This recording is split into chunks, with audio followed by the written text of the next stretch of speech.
फेरि पनि यहाँहरू सबैलाई स्वागत छ र जतिजनाले फेसबुकबाट हेर्दै हुनुहुन्छ कृपया तपाईँले यो पेजलाई फलो गर्नुभएको थिएन, लाइक गर्नुभएको थिएन भनेदेखि गर्नुहोला, ताकि हर बिहान अथवा कुनै पनि बेलामा यहाँ कुनै लाइभ गतिविधि हुन्छन् र कुनै पोस्टहरू गरिन्छन् भने अवश्य पनि यहाँहरूले त्यसको फाइदा लिन सक्नुहुनेछ। सामाजिक सञ्जाल यस्तो एउटा गजबको मौका हो हाम्रो लागि।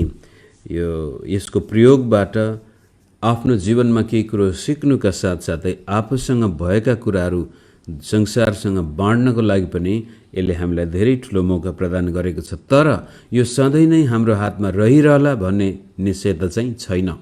जसै भारत सरकारले अहिले विभिन्न प्रकारका नयाँ नयाँ नियमहरू ल्याएर यी सोशल मिडियालाई सङ्कुचित पार्दैछ। अब अरू कुनै कुनै देश जस्तै नाइजेरियामा, पाकिस्तान जस्ता देशहरूमा, चीनमै भनौँ, नर्थ कोरियामा, यी सबै जहाँ राजनैतिक स्वतन्त्रता छैन त्यहाँ यी सामग्रीहरू हामी सजिलै प्रयोग गर्न पाउँदैनौँ। त्यसैकारण मौकाको फाइदा हामीले उठाउनु पर्छ। त्यस हिसाबले परमेश्वरको वचन सुन्नुका साथसाथै सुनाउनको लागि पनि यी माध्यमहरू धेरै महत्त्वपूर्ण छन्। र दोस्रो कुरो, हामीसँग भएका विचारहरू व्यक्त गर्नको लागि पनि यी माध्यमले धेरै मद्दत गरेको छ। त्यसै कारण हामी परमेश्वरलाई धन्यवाद दिन्छौँ। आज यो सोशल मिडियाकै माध्यमबाट संसारका धेरैवटा देशमा बसेर पनि हामी यस किसिमले सङ्गति गर्न सक्ने भएका छौँ। यसको राम्रो पक्ष हो। तर यसको नकारात्मक पक्ष चाहिँ कहिलेकाहीँ हामी अनावश्यक समय बर्बाद गर्नुका साथसाथै अनैतिक गतिविधिहरू पनि यसबाट भइरहेका छन्। गैर कानुनी कार्यक्रमहरू पनि कतिपटक यसबाट हुँदछन् अनि त्यसबाट चाहिँ हामी बस्नुपर्ने हुन्छ। जीवन बनाउने सामग्रीहरूको प्रयोग गर्दा हामी बन्न सक्छौँ भने यिनै सोसल मिडियाका माध्यमहरू, यिनै कम्प्युटर र टेलिफोनबाट हामी विनाशकारी कुराहरू पनि प्राप्त गर्न सक्छौँ। यो इन्टरनेटको संसारमा सबै कुराहरू छन्। त जीवन दिने कुराहरू छान्नु, ज्ञान बुद्धि दिने कुरा छान्नु हाम्रो निम्ति अत्यन्त महत्त्वपूर्ण छ। यति भन्दै आउनुहोस् आज हाम्रो पाठतिर जाउँ। लुका 18 अध्यायको 18देखि 30 पद आज हामी हेर्नेछौँ। अनि यसको शीर्षक मैले राखेको थिएँ, जीवनमा सबै थोक छ र पनि म किन यति उदास। अनि यो यस्तो एउटा व्यक्तिको जीवनबाट त्यो पाठ हाम्रो सामनेमा आउँदैछ जसको जीवनमा सबै कुराहरू छ। यो शीर्षक नै तपाईँले देख्नुहुन्छ बाइबलमा, लुकाले धनी शासक भनेको छ अनि मत्तीले चाहिँ जवान धनी शासक, र तल पढ्दै जानुभयो भनेदेखि यो धर्मी शासक पनि थियो। यो शासक पनि छ, यो धनी पनि छ, यो धर्मी पनि छ र यो जवान पनि छ। उमेर थुप प्रशस्तै छ यसको हातमा यी सबै कुराहरू उपभोग गर्नको लागि। तर यसको जीवनमा उदासीपन छ, ऊ खुसी हुन सक्दैन। त्यो कुरो हामी आज आफूसँग पनि लागू गर्न सक्छौँ। धेरै पटक हामी पनि भौतिक हिसाबले सबै कुरा हुनसक्छ, शारीरिक हिसाबले स्वास्थ्य पनि ठिक हुनसक्छ, धर्मको हिसाबले हामी एउटा चर्चमा गइरहेको क्रिस्चियन नाम सबैले राम्रो क्रिस्चियन भनिरह हुन सक्छन्, सेवामा नै लागेका हुन सक्छौँ। उमेरको हिसाबले पनि बुढेसकालले अझै छोको छैन होला र पनि कहिले जीवनमा खुसी हुन सक्दैनौँ भने प्रश्न गर्नुपर्ने हुन्छ, म किन जीवनमा यति बेखुसी, म किन यति उदास। आउनुहोस् हामी सुरुबाटै पढ्दै जाउँ। 18 पदमा, कोही एकजना शासकले यसुलाई यसो भनेर सोधे, हे असल गुरु, अनन्त जीवन पाउनलाई म के गरौँ? यो के गरौँ भन्ने शब्दमा अनन्त जीवन पाउनलाई म के असल थोक गरौँ, के असल गरौँ भन्ने पनि त्यसमा कुनै कुनै ट्रान्सलेसनमा समावेश गरिएको छ। हे असल गुरु, अनन्त जीवन पाउनको लागि म के असल कार्यहरू गरौँ, म के गरौँ? त्यसपछि प्रभु येशूले त्यसलाई भन्नुहुन्छ, तिमी मलाई किन असल भन्दछौ? एक परमेश्वर बाहेक कोही असल छैन। तिमी आज्ञाहरू त जान्दछौ, व्यभिचार नगर्नु, हत्या नगर्नु, नचोर्नु, झुटा गवाही नदिनु, आफ्ना बुवा र आमाको आदर गर्नु। यहाँनिर येशू प्रभुले त्यसलाई प्रति प्रश्न गर्नुहुन्छ र भन्नुहुन्छ कि तिमीले मलाई किन असल भन्दछौ? कारण उसले भनेको छ, हे असल गुरु। अब यहुदी परम्परा र ऐतिहासिक अभिलेख अनुसार त्यहाँ रब्बीहरूलाई, गुरुहरूलाई यो शीर्षक दिएको थिएन, त्यो चलाउँदैन थिए। कारण उनीहरूको पनि सोचाइमा असल भन्ने बित्तिकै यो परमेश्वरसँग मात्रै लागू हुने कुरो थियो। त्यस किसिमले कि त यो व्यक्तिले यसोलाई चिन्दै चिनेको छैन, कि एक किसिमको अन्यलमा छ। र जब ख्रिस्ट यसोले त मलाई किन तिमी असल भन्छौ भन्दाखेरि कतिपटक साधारण हिसाबले हेर्दाखेरि त येशू प्रभुले मलाई किन एउटा गुरुको रूपले मात्रै हेरेको भन्ने प्रश्न पनि जस्तो लाग्छ।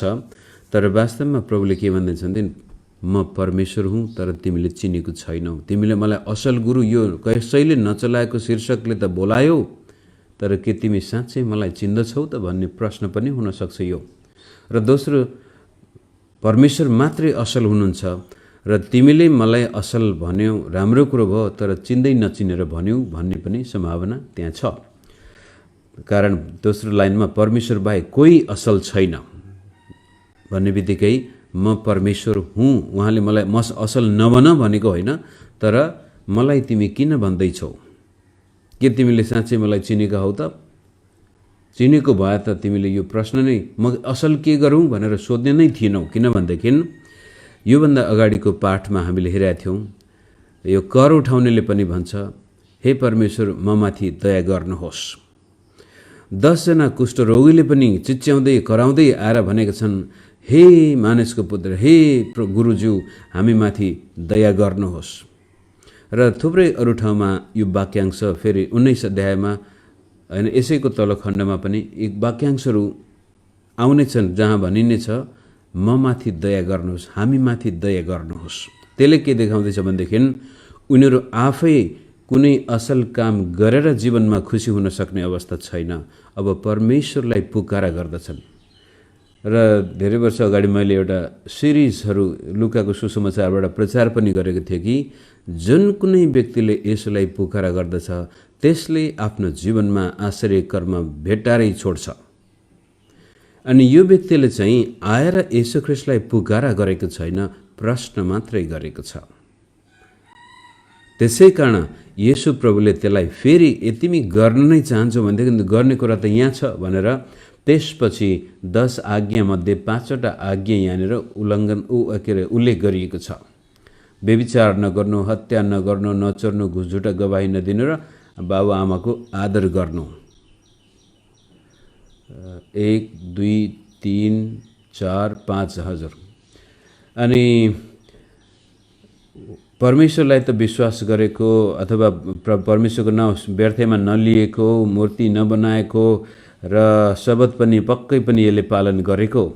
तर बाँकी मानव सम्बन्धी पनि यसले गरेकै देखिन्छ। यो त मैले गरेको छु, जसै उसले व्यभिचार पनि गरेको छैन, हत्या पनि गरेको छैन, चोरेको पनि छैन, झुटो गवाही पनि दिएको छैन, आमा बाबुको पनि आदर गरेको छ। तर एउटा कुरो प्रभुले त्यहाँनिर जानी जानी छोडेको जस्तो लाग्छ, अनि त्यो चाहिँ हो लालच नगर्नु भन्ने। तैँले तेरो छिमेकीको कुनै चिज, वस्तु, व्यक्ति, कुनै पनि कुराको लालच नगर्नु भन्ने कुरा चाहिँ प्रभुले त्यहाँ छोडेको छ, जानी जानी नै छोडेको हुनुपर्छ। 21 पदमा तिनले भने, यी सब मैले मेरो युवा अवस्थादेखि नै पालन गरेको छु। त्यो पनि बडो कन्फिडेन्टली, बडो निश्चयत साथ उसले भन्छ, म आज्ञा पालन गर्दै आएको छु, त्यसै कारण म धर्मी पनि छु। धनी पनि, धर्मी पनि, जवान पनि, अनि शक्तिशाली पनि, शासक पनि। सायद यो कि त स्यानेड्रिनको कहाँ अथवा कुनै सभागारको शासक पनि हुन सक्छ। र यस किसिमले यो व्यक्तिको जीवनमा, संसारमा मान्छेले खोजे सबै चिजहरू छन्। नैतिकताको हिसाबले पनि यसले मानिसलाई दोष लाउने ठाउँ दिएको देखिँदैन। 22 पदमा यो सुनेपछि येशूले तिनलाई भन्नुभयो, तिमीलाई अझ एउटा कुराको अभाव छ। यो धेरै ठाउँमा उल्लेख गरिएको अर्को वाक्यांश हो, you like one thing, you choose one thing, एक कुराको तिमीलाई अभाव छ। अनि त्यो के रहेछ त हामी फेर्दै जाउँ। यो सुनेपछि यसले तिमीलाई भन्नुभयो, तिमीलाई अझै एक कुराको अभाव छ, तिमीसँग भएका जे जति छन् ती सबै बेचेर गरिबहरूलाई बाँडिदेऊ र तिमीलाई स्वर्गमा धन हुनेछ, र आऊ र मेरो पछि लाग। तर यी कुरा सुनेर ती शासक अति उदास भए, किनभने तिनी अत्यन्त धनी थिए। यो एउटा दुःखलाग्दो वाक्यांश। यो वार्तालापमा प्राय मानिसहरू येशू ख्रीष्टको वार्तालाप, येशू ख्रीष्टसँग जब यस किसिमले कुरा गर्दथे ती मानिसहरू खुसी हुँदै फर्केर जान्थे। तर यो व्यक्ति मात्रै यस्तो एउटा देखिन्छ सुसमाचारमा, जो ख्रीष्ट येशूले दिन चाहेको जीवनको बारेमा सुनेपछि अति उदास भएर फर्केर जान्छ। कुनै कुनै ट्रान्सलेसनमा लामो अनुहार लाएर फर्केर गयो। 24 पद, अनि येशूले तिनलाई हेरेर भन्नुभयो, अब मत्ती कि मर्कुसको, माफ गर्नुहोस्, यो तीनै सुसमाचारमा उल्लेख भएको छ, मर्कुसमा हुन सक्छ सायद 10 अध्यायमा। अनि येशूले तिनलाई हेर्नुभयो र दयाले भरिनुभयो, फिल्ड विथ कम्प्यासन, प्रेमले भरिनुभयो यो व्यक्तिप्रति। यो व्यक्तिको भित्री टुटेकोपना, संसारका सबै मान सम्मान, धन सम्पत्ति कुरोहरूले त्यसलाई शान्ति नदिएको र अहिले उसँग भएको सम्पत्तिले पनि उसलाई अब स्वर्गीय जीवनबाट पनि वञ्चित गरेको देखेपछि उदास भएको फर्किँदाखेरि प्रभुले तिनलाई हेरेर भन्नुभयो, यो चाहिँ अब चेलाहरूलाई होला सायद, यो लुकाले भनेअनुसार चाहिँ धन सम्पत्ति हुनेहरूलाई परमेश्वरको राज्यभित्र प्रवेश गर्नु अति गाह्रो छ, किनभने धनी मानिसलाई परमेश्वरको राज्यमा प्रवेश गर्नुभन्दा त ऊँटलाई सिएको नाथ्रेबाट छिर्नु सजिलो हुन्छ। लुकाले समरी केवल छोटकरीमा मात्रै यो बयान गरेको छ। सायद त्यो बेलामा अर्को पनि एउटा उखान थियो कि त्यो कुनै असम्भव कुरो बयान गर्दाखेरि हात्ती छिर्ने कुरा गरिन्थ्यो। यीशु प्रभुले अलिक त्यसलाई नजिक ल्याएर सायद ऊँट चाहिँ हात्तीभन्दा सानो भएर हुनसक्छ कि अथवा पृथक हिसाबले प्रस्तुत गर्न खोज्नु भएको, धनीहरू परमेश्वरको राज्यमा प्रवेश गर्नुभन्दा बरु ऊँटलाई सिएको नात्रीबाट छिर्नु सजिलो हुनेछ। यहाँनिर आएर हामीले कहिलेकाहीँ दुईटा गल्ती गरिदिन्छौँ। एउटा चाहिँ यो प्रभु येशूले सम्पूर्ण धनीहरूलाई भन्नुभएको हो भन्ने एउटा पक्षमा लाग्छ भने, अर्को पक्ष चाहिँ यो त खालि उखान मात्रै हो अथवा भनाइ मात्रै हो, उखान टुक्का जस्तै हो भनेर यसलाई हामीले कतिपटक व्यवस्था पनि गर्दैछौँ। कहिलेकाहीँ सारा धनीहरू स्वर्गमा जाँदैन, अब गरिब हुनु नै सुसमाचारमा विश्वास गर्नु हो, गरिबहरू नै स्वर्गमा जानेछन् भन्ने एउटा पक्ष आइदिन सक्छ यहाँनिर। अर्को चाहिँ यो खालि भनेको मात्रै हो यसोले, यस्तो त सम्भव हुँदैन भन्ने कुरा गल्ती गर्न पुग्छौँ। तर वास्तवमा यो धनीलाई प्रभुले भनेकै हो कि तिमी जबसम्म आफ्नो धन सम्पत्ति बाँडेर आउँदैनौ, मेरो पछि लाग्दैनौ, तबसम्म तिमीले आफ्नो जीवन सुरक्षित प्राप्त गर्न सक्ने छैनौ, तिम्रो जीवनमा खुसी र उन्नति आउने छैन, तिम्रो उदासीपनबाट तिमीले मुक्ति पाउने छैनौ भनेर यो धनीलाई भनेकै हो। तर यसको मतलब सम्पूर्ण धनीहरूलाई भन्नुभएको पनि होइन। कुनै कुनै धनीहरू यो व्यक्तिसँगै दाँजिने छन् जसले आफ्नो सम्पत्तिलाई औधी नै माया गर्दछन्, धन सम्पत्तिमाथि भरोसा राख्नेहरू। जस्तै योभन्दा माथिल्लो दृष्टान्तमा आफैमाथि भरोसा राख्नेहरूलाई प्रभुले एउटा फरिसी र कर उठाउनेको दृष्टान्त भन्नुभएको छ। आफैमाथि भरोसा राख्नेले गएर भन्छ, लौ प्रभु मैले यो गरेको छु, मैले त्यो गरेको छु। अनि यो व्यक्ति चाहिँ आफ्नो धर्म कर्ममा पनि भरोसा गरिरहेको थियो, तर कमसेकम त्यो धर्म कर्मले पुगेन कि अझै पनि मैले धर्म कर्म गर्नुपर्छ कि भनेर येशू कहाँ आएर उसले सोद्धाखेरि उसको समस्या उस सम्पत्तिमाथि भर परेको देखिन्छ। त्यसै कारण सम्पत्तिलाई परमेश्वरको स्थानमा राख्ने मानिस अवश्य पनि स्वर्गको राज्यमा प्रवेश गर्न सक्ने छैन, त्यो कुरो निश्चित नै छ।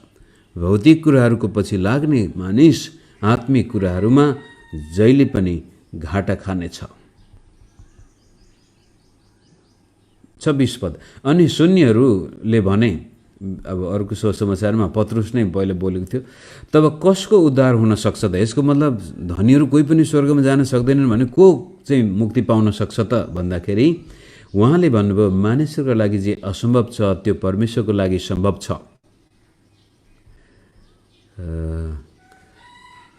अनि जुन कुरो हामी अर्को अध्यायमा पनि देख्नेछौँ, परमेश्वरको लागि धनी होस् या गरिब होस् मुक्ति असम्भव कुरो होइन। अर्को शब्दमा हेर्दाखेरि जबसम्म परमेश्वरको अनुग्रहले हामीलाई वास्तविक रूपले कन्भर्ट गर्दैन, परिवर्तन गर्दैन, जबसम्म पवित्र आत्माले हामीभित्र आफ्नो काम गर्नुहुन्न तबसम्म हामी आफैले चाहेर हामी स्वर्गको राज्यमा प्रवेश गर्न सक्दैनौँ। त परमेश्वरको निम्ति एउटा गरिब जससँग कङ्गाल, जससँग केही पनि छैन, त्यो व्यक्तिले पनि लोभ र लालचमै जीवन बिताउँदैछ भनेदेखि स्वर्गको राज्यमा ऊ पनि प्रवेश गर्न सक्ने छैन। र धनाढ्य व्यक्ति जससँग सबै कुराहरू छन् तर पनि ती चिज वस्तु र उसको श्री सम्पत्तिमाथि भन्दा परमेश्वरमाथि उसले विश्वास गर्छ भने त्यो व्यक्तिले मुक्ति पाउन सक्छ, किनभने परमेश्वरको निम्ति कुनै कुरा असम्भव छैन, सबै कुराहरू सम्भव छन्। र यी कुराहरू हामीले इतिहासमा हाम्रो गाउँ समाजमा पनि धेरै पटक देखेका छौँ। कुनै कुनै विश्वासी मित्रहरूले जब ख्रिस्टलाई विश्वास गर्छन् आफूसँग भएको सम्पत्तिबाट परमेश्वरको महिमा गरिदिन्छन्। गाउँमा धेरै ठाउँमा तपाईँले यस्ता चर्चहरू भेट्टाउनुहुन्छ जहाँ कुनै विश्वासीले जग्गा दिएर त्यहाँ मण्डली बनेको छ। सित्तैमा उनीहरू मण्डलीको लागि दिन चाहन्छन् भने कतिपय पास्टर प्रचारकहरू काठमाडौँमा ठुल्ठुला सहरमा पोखरा कता कता होलान्, चर्चको लागि कुनै विदेशी दाताले दिएको पैसा चर्च बनाउनको लागि जग्गा किन्नको सट्टामा आफ्नै घर जग्गा बनाएर बसेका पनि छन्। यो दुईटै कुराहरू हामी देख्दछौँ। गाउँ समाजमा होस् सहरमा पनि धेरै व्यक्तिले आफ्नो श्री सम्पत्ति दिएको छ जब उनले साँच्चै ख्रिस्टलाई विश्वास गरे भने। कतिपय यस्ता धर्म प्रचारकहरू, धर्मभिरुहरू छन् जसले परमेश्वरको राज्यको लागि कसैले दिएको कुरो पनि उल्टै लुटेर खाएका छन्। यी सबै हुनुको पछाडिपट्टि सायद ती मानिसहरूको जीवनमा परमेश्वरलाई स्थान दिएको थिएन, श्री सम्पत्तिलाई, संसारका भौतिक कुराहरूलाई नै स्थान दिएको थियो, जसको कारण यिनीहरूको जीवनमा कहिल्यै शान्ति आएन, उदासीपनले जीवनमा कहिले पनि छोडेन। हामी यो पहिला पाठ सिधाइहालौँ, नत्र फेरि बिचमा अड्किन्छौँ। कसको उद्धार हुन सक्छ? अनि 28, तब पत्रुसले भने हेर्नुहोस् हाम्रो घरद्वार छोडेर हामी तपाईँको पछि लागेका छौँ। अब पत्रुस त्यहाँनिर वार्तालापको नायकी नै हो र हामी देख्दछौँ पत्रुस, याकुब, यूहन्ना सबैले आफ्नो व्यवसाय समेत छोडेर, जाल छोडेरै, डुङ्गा छोडेरै यिनीहरू परमेश्वरको बोलावटलाई स्वीकार गरी यसुको पछि लागेका थिए। जसरी चेलाहरूलाई मेरो पछि लाग भन्नुभएको थियो त्यही शब्द भनेको हो यो धनी व्यक्तिलाई पनि, तर यसले त्यो शब्द स्वीकार गर्न सकेन। ऊ सम्पत्तिकै पछि लाग्यो र उदास भएर फर्क्यो। तर यी चेलाहरू चाहिँ ख्रिस्ट येशूको पछि लागेका थिए। तरै पनि पत्रुसले भन्छ त्यसो भए हाम्रो अवस्था के होला त भन्दाखेरि 29 पदमा तब उहाँले तिनीहरूलाई भन्नुभयो, साँच्चै म तिमीहरूलाई भन्दछु जसले घर वा पत्नी वा दाजुभाइ वा आमा बाबु अथवा छोराछोरीलाई परमेश्वरको राज्यको निम्ति त्याग छ त्यसले यसै समयमा धेरै बढी प्रतिफल पाउनेछ र आउने युगमा अनन्त जीवन प्राप्त गर्नेछ। पत्रुसलाई, चेलाहरूलाई सान्त्वना दिनको लागि प्रभुले भन्नुहुन्छ, हो तिमीहरूले सबै कुरा मेरो लागि त्यागेका छौ, म देख्दछु, म जान्दछु, त्यसै कारण यसै संसारमा पनि मेरो लागि तिमीहरूले केही कुरो त्यागेका छौ भने त्यसको प्रतिफल पाउनेछौ। मर्कुसको भनाइअनुसार त 100 गुणा प्राप्त गर्नेछौ। यसै संसारमा जग्गा जमिनको कुरो पनि गरिएको छ, आमा बाबुको कुरो गरिएको छ। अब यसको मतलब 100 गुणा श्रीमती त्याग्नेले 100वटा श्रीमती पाउने भन्ने कुरो फेरि हामीले हेर्नु हुँदैन। तरै पनि भन्न खोजेको कुरो संसारका सम्बन्धहरू हामीले त्याग्नु परेको थियो भनेदेखि परमेश्वरले अझ बढी गहकिला सम्बन्धहरू उहाँको राज्यमा हामीलाई दिनुहुनेछ। सम्पत्ति हामीले त्याग्नु परेको थियो भनेदेखि हाम्रो यस संसारमा बाँचुन्जेलसम्मको भौतिक आवश्यकताहरू परमेश्वर स्वयंले पुरा गर्नुहुनेछ। र केही गरी हामीलाई सम्पत्ति चाहियो, घरबारै चाहियो भन्दाखेरि त्यो अवस्थामा परमेश्वरले जुटाउन पनि सक्नुहुन्छ। दुईटा पक्ष हामी एकछिन विचार गरौँ। एउटा पक्ष संसारका सबै कुराहरू त्यो व्यक्तिसँग छन्। अर्को पक्ष छ जसले संसारका ती सबै आफूसँग भएका कुराहरू त्यागेको छ र जसले त्यागेको छ तिनीहरूले प्राप्त गरेको छ। जसले त्याग्न सकेन त्यसले भएको पनि गुमाएको छ। यही कुरो बेला बखतमा धेरै पटक येशू प्रभुले उल्लेख गर्नुहुन्छ। जसले मेरो लागि आफ्नो प्राण बचाउन चाहन्छ त्यसले त्यो गुमाउनेछ, तर जसले मेरो लागि आफ्नो प्राण दिन्छ त्यसले त्यो प्राप्त गर्नेछ। त्यस्तै किसिमले यो धनी व्यक्तिलाई पनि भन्नुभएको छ प्रभुले, तिमी यो धन सम्पत्ति गरिबलाई बाँडिदेऊ र यसले तिमीलाई स्वर्गमा धन हुनेछ। अनि अर्को ठाउँमा मत्तीमा पनि स्वर्गमा आफू लागि धन सम्पत्ति थुपार यस पृथ्वीमा होइन। यसले देखाउँदछ तपाईँ र मसँग सम्पत्ति छ भने हामी त्यो सम्पत्तिलाई लोभ र लालचको आत्मालाई यसै संसारमा छातीमा बाँधेर राख्न चाहन्छौँ भने त्यो हामीबाट जाने नै छ। र केही गरी मरुन्जेलसम्म सम्पत्ति हामीले हातमै थामेर राखेका छौँ भनेदेखि एक दिन खाली हात हामी जानुपर्ने छ र स्वर्गमा पनि हामी कंगाल जस्तो देखिनुपर्नेछ भने त्यसको सट्टामा यदि संसारमा हामीसँग श्री सम्पत्ति छ र त्यसलाई लोभ र लालचको आत्माले थामिराख्नुको सट्टामा त्यसलाई हामीले परमेश्वरको राज्यको लागि सही प्रयोग गरेको खण्डमा स्वर्गमा हाम्रो निम्ति सम्पत्ति थुपारिएको तथ्य प्रभुले धेरै पटक उल्लेख गरेको छ। अब त्यो स्वर्गको सम्पत्ति कस्तो हुनेछ त्यसको बयान अब बेग्लै किसिमले पछि हामी गरौँला, आज समय सिद्धियो। तर यति चाहिँ स्पष्ट छ मित्रहरू, संसारका कुराहरूमा जब हामी मन लगाउँदछौँ, श्री सम्पत्ति, मान सम्मान, धर्म कर्म, मानिसले के भन्ला भन्ने त्यस्तो प्रकारको विचारबाट हामी प्रेरित छौँ भनेदेखि हामी कहिल्यै खुसी हुन सक्दैनौँ। हामीमा कहीँ न कहीँबाट उदासीपन आएकै हुन्छ।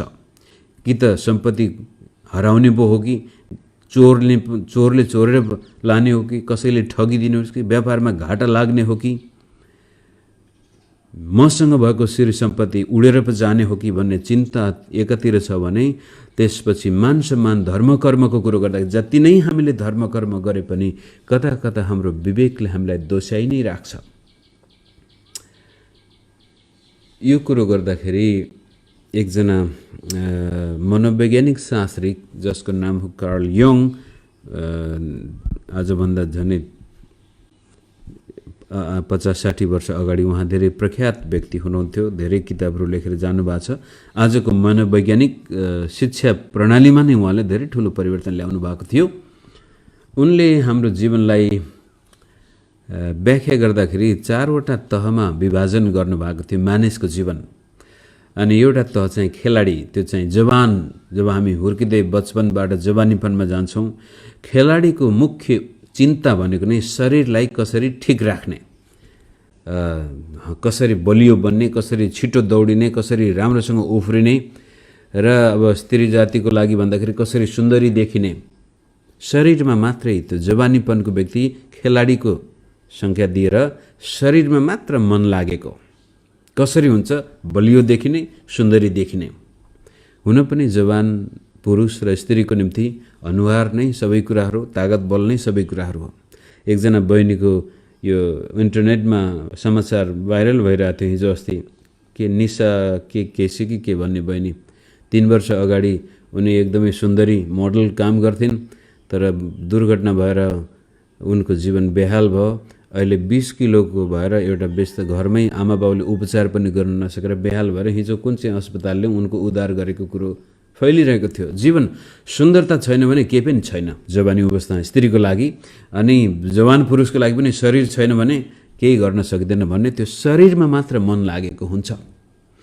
त्यसपछि जब हामी उमेरमा 30-40 हुँदाखेरि चाहिँ योद्धासँग तुलना गरेको छ उनले। मानिस त्यसपछि युद्धमा जान्छ, केही कुरो प्राप्त गर्न चाहन्छ, युद्ध जित्न चाहन्छ।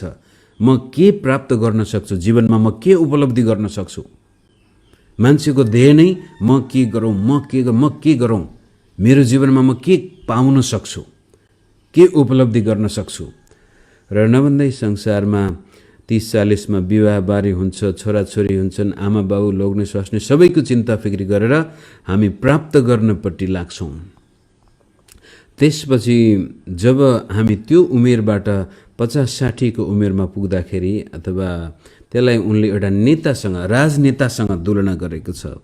अनि त्यो यस्तो खालको राजनेता जसले आफ्नो देशमा केही गर्न चाहन्छ, समाजमा केही गर्न चाहन्छ।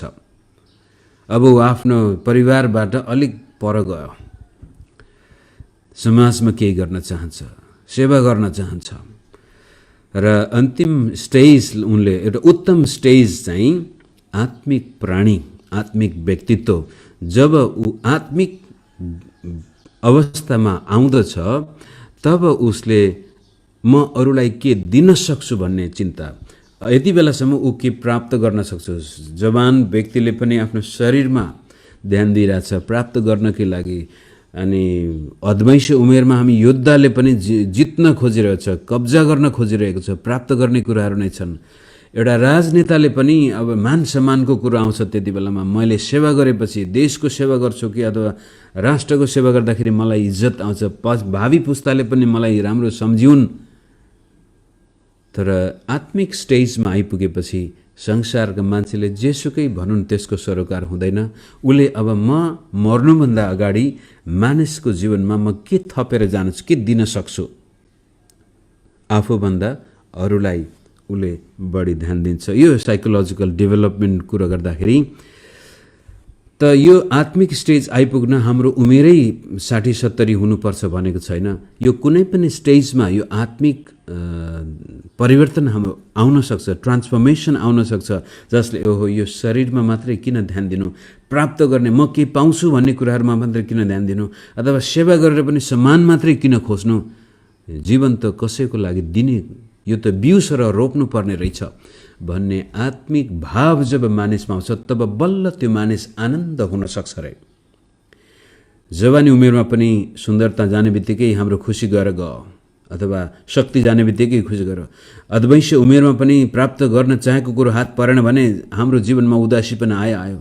अब राजनेताको मान सम्मान कमाउनु खोज्दाखेरि पनि त्यो सम्भव भएन भने हाम्रो जीवनमा उदासी पनि आयो। तर आत्मिक क्षेत्रमा जब हामी प्रवेश गर्दछौँ त्यहाँ अब हाम्रो स्वार्थभन्दा माथि हामी गयौँ र आफ्नो लागि भन्दा अरूको लागि हामी केही कुरो गर्न चाहन्छौँ भनेदेखि त्यति बेलामा अब न त आफ्नो शरीरमा दुःख लाउँदाखेरि अथवा त्यो ग्रुप हुँदाखेरि हामीलाई चिन्ता लाग्छ, न हाम्रो हातबाट सबै कुरा जाँदाखेरि पनि चिन्ता लाग्छ, न कसैले हामीलाई मान सम्मान नगदिँदा पनि त्यसले कुनै असर गर्दैन। कारण हामी जिउनुको उद्देश्य नै कसैको जीवनमा केही कुरो दिन चाहन्छौँ, अरूको लागि बाँच्न चाहन्छौँ।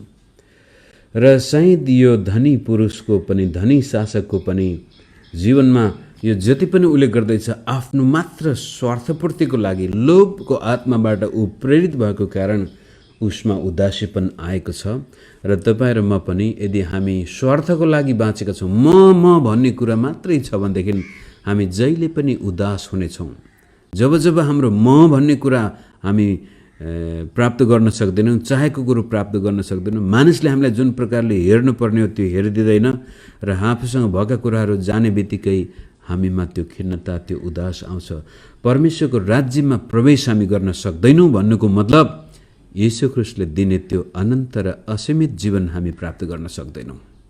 त्यसको लागि हाम्रो स्वार्थ, लोभबाट माथि उठेर आफूसँग भएका चिजवस्तुद्वारा अरू मानिसको हामी सेवा गर्न तयार हुन्छौँ भनेदेखि तब बल्ल त्यो स्वर्गीय राज्यमा हामीले प्रवेश पाएका हुनेछौँ, जहाँ आनन्द हुनेछ, उदासीपन होइन।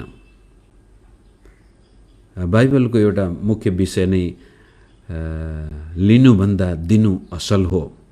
त यो लिनु र दिनु खालि भौतिक कुराहरू मात्र होइन, तपाईँ र मेरो जीवनमा जे कुरो प्रभुले दिएको छ त्यसबाट कतिको अरूको सेवा हामीले गरेका छौँ। मसँग तपाईँ धेरै विश्वासी मित्रहरू, धेरै पास्टरहरूले बेला बखतमा मेसेज पठाएर भन्छ, सर हामीलाई चर्च बनाउनु छ, अनि यो दुःख गर्नु पर्यो, त्यो गर्नु पर्यो, हामीलाई स्पोन्सर के भन्छ दाता डोनेसन खोजिदिनुहोस्, तपाईँसँग छ भने नि मद्दत गर्नुहोस्। कतिले त ब्याङ्क खाता नै पठाउँछन्। मसँग त त्यो दिने सम्पत्ति छैन अहिले भन्नुहुन्छ भने,